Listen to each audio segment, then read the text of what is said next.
മനസ്സിൽ നമുക്കൊരു മരണമുണ്ട് എന്നത്. നമ്മളെ മനസ്സിലാക്കാത്ത ഒരാളോട് വാക്കുകൾ കൊണ്ട് പൊരുതുന്നതിനേക്കാൾ നല്ലത് എന്നും മൗനമാണ്. വീണ്ടും വീണ്ടും സംസാരിക്കാനൊക്കെ പോയിട്ട് കോപത്തിന്റെ ആഴമൊക്കെ കൂട്ടാമെന്നല്ലാതെ നമ്മൾ പറയുന്നത് അവർക്ക് ഒരിക്കലും മനസ്സിലാകണമെന്നില്ല.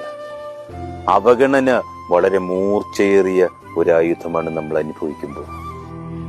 ഹൃദയത്തെ കീറി മുറിക്കുവാനുള്ള ശക്തിയുണ്ടെന്നേ അതിന്. എത്ര കാലം ഒരുമിച്ച് ജീവിച്ചു എന്നതല്ല, ഒരുമിച്ചാണ് ജീവിക്കുന്നതെന്ന് എത്രയോ വട്ടം മനസ്സറിഞ്ഞിട്ടുണ്ട് എന്നതിലാണ് കാര്യം.